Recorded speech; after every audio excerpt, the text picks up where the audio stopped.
충성과 온유와 절제의 열매를 맺는 이유는 그게 성령님의 성품이기 때문에 그런 것입니다. 그것이 바로 예수님의 성품이기 때문에 그런 것입니다. 성령님은 이루지처럼 아름다운 분이십니다. 인격이십니다. 하나님이십니다. 그분의 영이 우리 가운데 거하시는 것입니다. 그러므로 그분의 인도를 받아가는 것이 하나님의 아들들의 모습이고, 그분의 인도를 받는 사람이 결국은 예수님처럼 변화돼서 상속자가 된다는 것이에요. 근데 이 성령님께서 우리에게 무슨 일을 하냐면, 자 15절 같이 봅니다. 시작. 너희는 다시 무수하는 종의 영을 받지 아니하고 양자의 영을 받았으므로 우리가 아빠 아버지라고 부르짖느니라. 성령님께서 우리에게 하나님을 아빠 아버지라고 부르짖게 한다는 거예요. 아빠 아버지. 아람어에서도요, 아빠, 이거 아람어거든요. 아빠, 아버지가. 이 아빠는 우리가 아빠라고 하는 거랑 똑같은 의미예요. 친숙한 의미. 그래서 예수님께서는 하나님을 항상 아빠라고 불렀어요. 아빠, 아버지요. 그렇지만 실제로 예수님이 그 당시 사용했던 아람어로는 언제나 하나님을 아빠라고 불렀어요. 친밀하게. 그런데 항상 하나님만 생각하면 무섭던 우리가 어느 순간에 하나님을 이렇게 예수님처럼 친밀하게 아빠 아버지라고 부르게 된다는 거예요. 그렇게 만든다는 것입니다. 그게 성령님이 하시는 일이에요.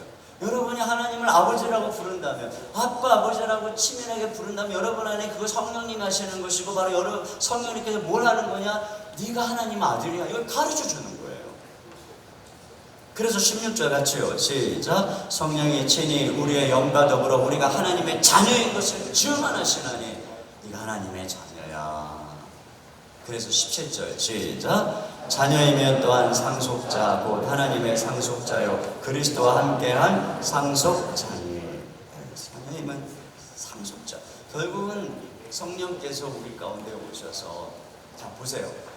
우리가 그 이신칭의가 뭐라 그랬어요? 세자 책봉과 같은 거라 그랬죠. 중생해서 영광스럽게 되어질 이 사람, 아주 어린 왕의 씨로 태어났는데 장차 왕이 될, 그러나 아직은 연약하고 자주 넘어지는 그를 세자 책봉하듯이 의롭다 칭하셨어요. 완전히 의로운 거예요. 그런데 이런 칭의를 받은 우리가 영광스러운 이 왕에 이를 때까지, 상속자가 될 때까지, 영화스럽게 될 때까지 우리의 삶에 오셔서 우리로 하여금 예수님을 닮도록 함께 하시는 분이 계신데, 그분이 누구냐? 바로 성령이시라는 겁니다. 성령님께서 우리 가운데 오셔서 우리를 상속자로 준비시켜 주는 것이죠. 그러므로 우리가 성령님을 따라갈 때 비로소 모든 과제가, 이 몸의 문제가 해결됩니다.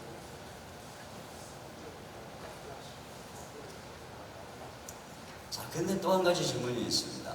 아니, 우리가 하나님의 아들이라며 장차 하늘나라를 유업으로 받는 상속자라면서요. 근데 왜 우리는 이 땅에서 고난을 당하죠? 이 퀘스천입니다. 자, 17절입니다. 시작. 자녀이면 또한 상속자 곧 하나님의 상속자요 그리스도와 함께한 상속자니 우리가 그와 함께 영광을 받기 위하여 고난도 함께 받아야 할 것이니라. 우리에게는 두 가지 고난이 있어요. 하나는 뭐냐? 그리스도인으로서의 고난입니다. 이 땅에서. 왜냐하면 우리가 예수님과 함께 영광을 받을 것입니다. 우리는 예수님과 함께 죽고 예수님과 함께 살고 예수님과 함께 부활하고 예수님과 함께 앉히는 것입니다. 뭐든지. 그렇다면 예수님이 이 땅에 계실 때 고난을 받은 것처럼, 그래서 그 고난을 통해 십자가 뒤 영광의 길을 가셨던 것처럼 우리도 고난을 받는다는 것입니다.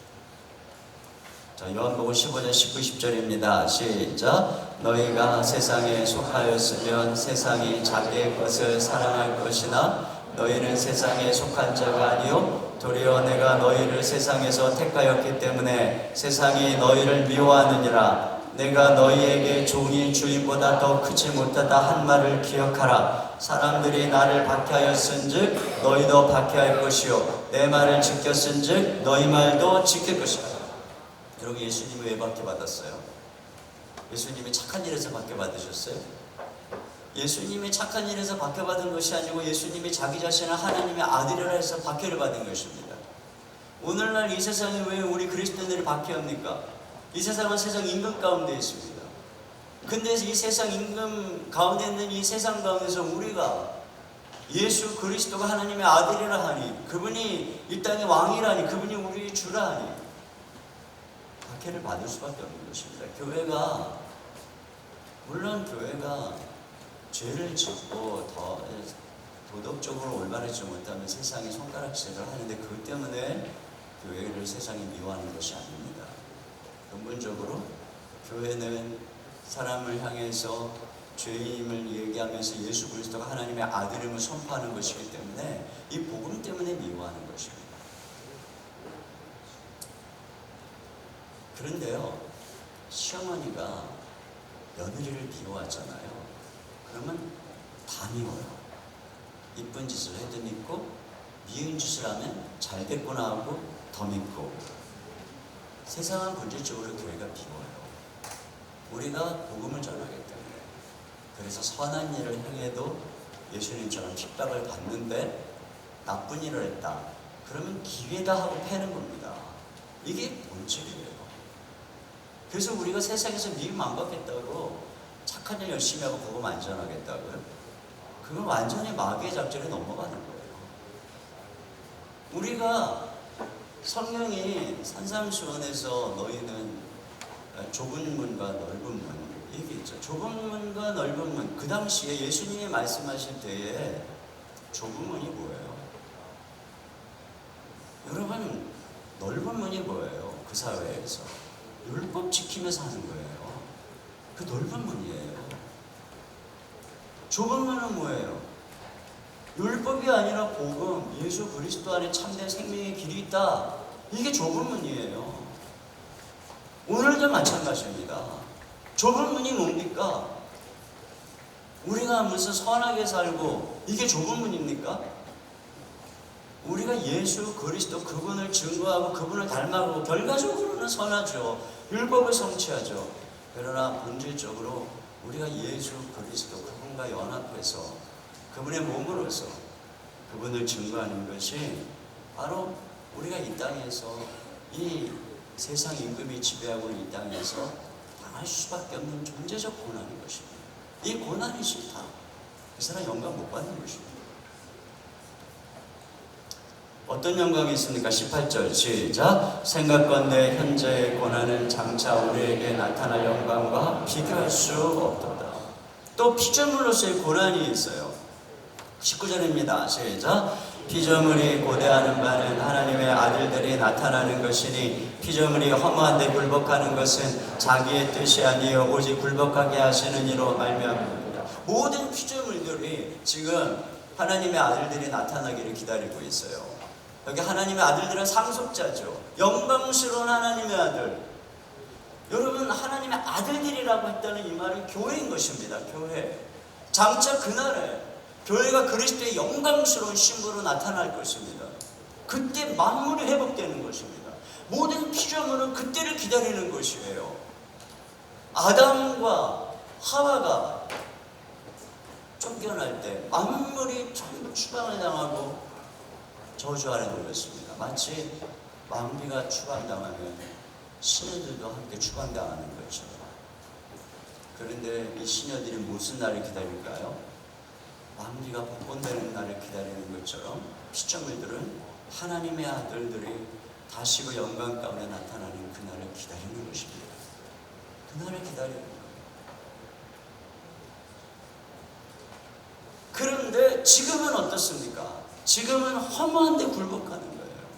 허무한데. 그래서 다 모든 피조물, 인간도 그렇죠. 생로병사. 허무한데 굴복하고 열심히 일하는데 가시와 엉겅퀴가 자라고. 그래서 먹고 살려면, 우리 남자들 먹고 살려면 가시 같은 세상에서 찔려야 되고 엉겅퀴 같이 안 풀리는 문제 때문에 고민하고 잠 못 이루어야 돼요. 그래서 겨우 먹고 살고 이렇게 다 썩어진 것들 위해서 살아가다 보면, 그리고 어느새 이제 삶 많아다 싶으면 병이 들고 자녀들은 떠나고 인생이 뭔가, 이게 우리의 한 단면이에요. 하나님이 그렇게 만들었어요. 이걸 가지고 막 너무 우울해하고, 나는 막 주름살이 왜 생기고 인생은 왜 그런가, 그럼 막 그냥 무슨 회의주의자가 되고, 그러면 그 사람 믿음 없는 거예요. 하나님이 굴복하게 했다고 그러잖아요. 하나님께서 그렇게 했으면 그렇게 되는 거예요. 우리는 지금 다 신라본에 있는 거니까, 나본이 아니고 추방된 상태에 있는 거니까 나름 복역을 하고 있는 거예요. 그럼 잘 살아야죠, 모범수로. 그래야 하나님의 때가 참에 우리를 복권시키는 것입니다. 이런 고난이 있는 거예요. 겪어야 되는 거예요. 또 썩어짐, 피조물도 썩어짐의 종로를 타고 있는 거예요. 이게 우리가 짊어지고 가야 될 삶인 것입니다. 엄마가 되면 어떻게 뭐 자녀 양육하고 또 돌보고 아이도 낳고 회사의 고통도 겪고, 키우는데도 떠나니까 또 비닉지 증후군도 겪고, 뭐 그렇게 사는 거예요. 뭐 일하기 위해서 회사 가서 욕 먹고, 이게 인생입니다. 이게 인생. 이게 우리가 겪어야 되는 고난인 거예요. 이런 것 때문에 너무 분위기 잡고 뭐 이러면 안 돼요. 딱 그러다 보니까 어떻습니까? 21, 23절 다 탄식하는 거예요. 시작.